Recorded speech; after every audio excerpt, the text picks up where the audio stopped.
Thank you. First of all, I want to thank my colleague from Rhode Island, and I join him in his advocacy for health care.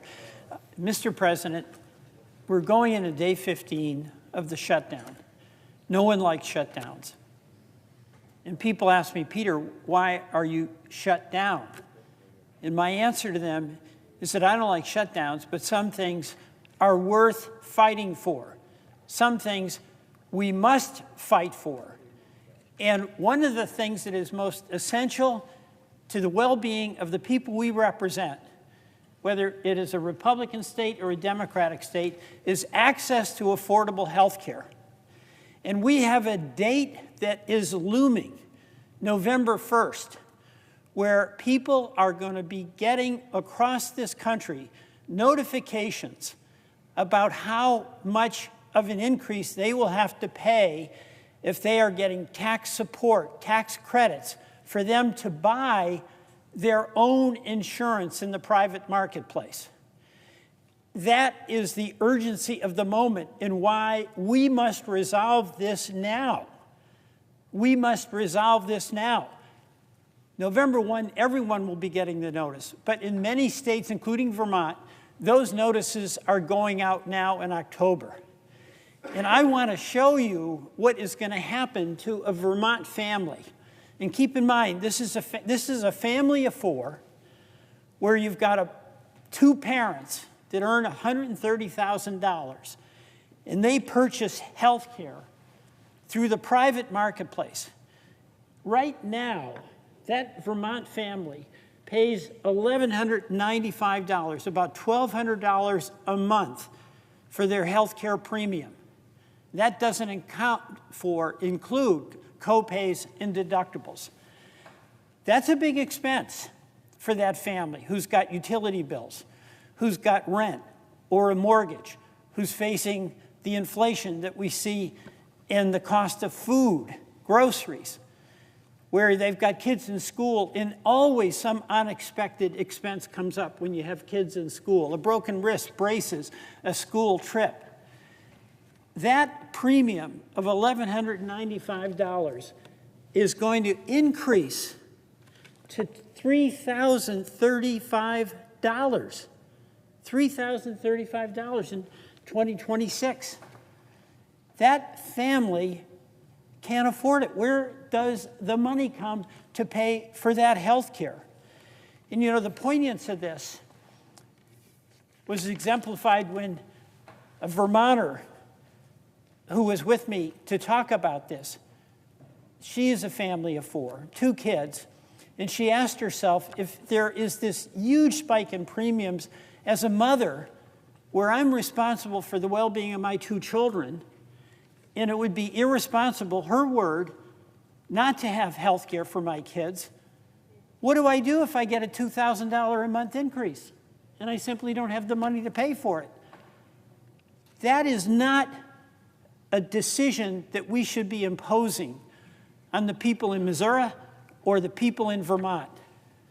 All of us who have the authority of being in the United States Senate and representing the people who sent us here should not allow that rate premium shock to crush that family. By the way, this is not just this family in Vermont. This is families all across our country.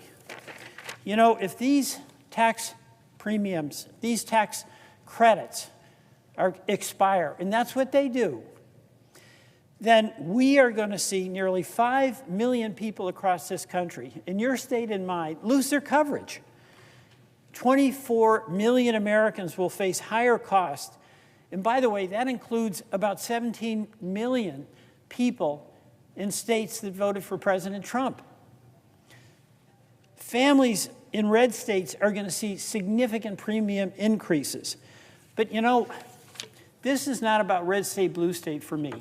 This is about American families, American small businesses, and whether they can have access to affordable health care. And these tax credits are across the board for people who are eligible and qualify for them, who are working, who are struggling to pay their bills, and there's no way that they're going to be able to afford these rate shocks. I'll give another example. Alex from Essex, Vermont, works in a small independent physical therapy practice, makes $65,000 a year. With the tax credits, his premium costs $5,500 a year, about 8.5% of his annual income. Without the tax credit, Alex's plan is going to be $15,500 next year. It's going to increase by $15,500 next year, $24,000 a year, $2,000 a month. It's not possible. So we've got this real world situation. You know, the question is, why are you in a shutdown? It's because we're fighting for health care. The question is, why can't we do that after we vote for a continuing resolution? It's because that date of November 1 is going to be the date where everybody across this country gets the shocking news about how much their health care premiums have gone up. So, you know, the question I have is, why don't we, all of us, Republicans and Democrats, who care deeply about the people we represent, really come to their rescue by acting and acting now? There is absolutely no excuse for us to delay. This is the urgency of now.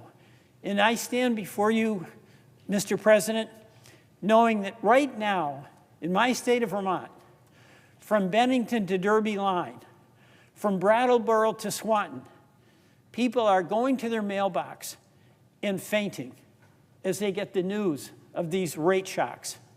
It's not right, but most importantly for us, it's not necessary, because we, the United States Senate, has the power to act and to be fair to the folks that are working hard in all of our states and are entitled to have some confidence that the health care that they have this year, they'll continue to be able to afford next year.